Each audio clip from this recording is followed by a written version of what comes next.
Alright, you lot. Got your tea and biscuits ready? Welcome to this week's Hey Scotty, where I take your daft questions, your serious ones, and everything in between, and dish out truth with a dollop of good old Yorkshire charm. Whether it's gaming gripes, industry shenanigans, or just why life's gone pear-shaped, you're getting no nonsense, straight to point Scotty special. But before we get started, don't forget to like, subscribe, and all that bollocks. It helps channel grow and keeps me in Yorkshire tea.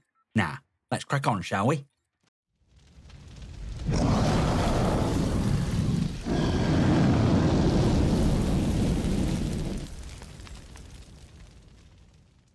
I'll make Mayhem33 drop this perler. If Trump invited you to hang with him in his luxury booth at next big sporting event, would you? Yes, all his friends would also be there. Elon Musk, etc.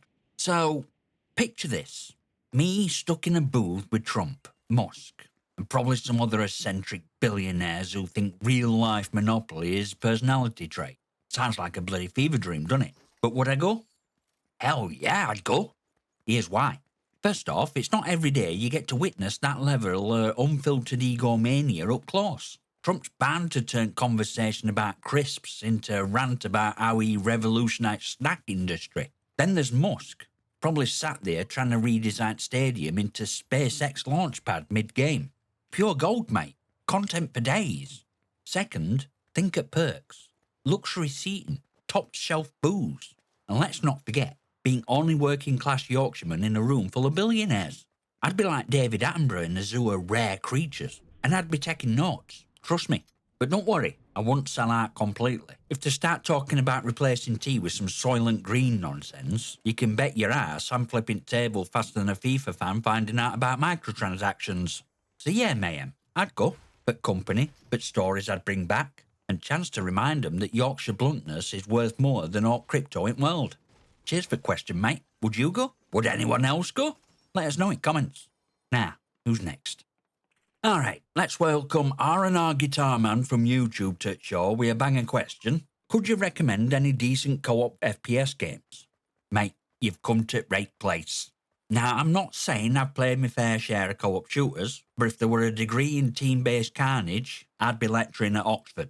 Here's a quick fire list to sink your teeth into. First up, Deep Rock Galactic. You and your mates are space dwarfs, mining alien caves, blasting bugs, and arguing over who gets to keep loot. It's teamwork, chaos, and beer, all in one package. Then there's classic, Left 4 Dead 2. Old, but still gold. Don't bond a group together like mowing down a horde of zombies while screaming, "Why the hell are you after ammo again?" Fancy a bit of heist? Payday 2 has you covered. Plan your robbery, execute it with precision, or more likely cock it up and end up in a full-blown shootout. Either way, top-notch fun. And finally, Killing Floor 2. It's like a zombie apocalypse on steroids, with guns that make Michael Bay films look like Sunday school. Jump in, shoot stuff, survive. Simple, but oh so satisfying. How's those ones grab you? Give 'em a whirl and let me know which one gets your blood pumping. Always keen to hear if my recommendations didn't end with a rage quit and a controller through telly. Thanks for the question, matey. Who's up next? The ever-present pyro-friendly arsonist 9195 is back with this. Seen any good movies lately, Scotty? Mate, I'm always watching good movies. Though, let's be real, a few stinkers slip through now and then. But recently, yeah, I've got a couple worth mentioning. Let's start with Christmas flicks. I watched Dear Santa with Jack Black and read one with Dwayne Johnson. Fun? Sure. But the Christmas movies, so they'll probably gather dust until next December. Now on to proper stuff. From my favourite genre, horror. First up, Arcadian with Nicolas Cage. Picture this. A dad and his twin teenage lads stuck in a remote farmhouse, trying to survive end at world. Creatures? Bloody hilarious. It's not blockbuster, despite Cage's presence, but story pulls you in. Acting and direction? On point. Critics weren't too kind, but hey, they wouldn't know fun if it bit 'em. If you're into monster horror with a solid story, give it a go. Then there's Exorcism with Russell Crowe. This one's a psychological horror gem.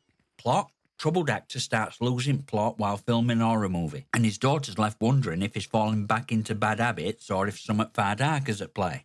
Mate, this one had me hooked. Not scary by my standards, but Crowe's acting? Flawless. Critics might have sniffed at it, but I'd happily add it to my collection. It's mind-bending brilliance if you keep your eyes peeled. Cheers for the question, Pyro. How about you? Seen out decent lately, or have I got to do all heavy lifting round here? Now then, here's where we start pot a bit. Anime Gaming 4057 rolls in with this hard-boiled question. Do you think humanity should reject AI, regulate it, or let it run wild like it is today? Mate, cracking question. Let's be honest, AI is a double-edged sword. It's all about how you swing it. On one hand, you got small dev teams like Embark Studios, creators at finals using AI out of necessity. They're not skimping, they're enhancing. Game loop, chef's kiss.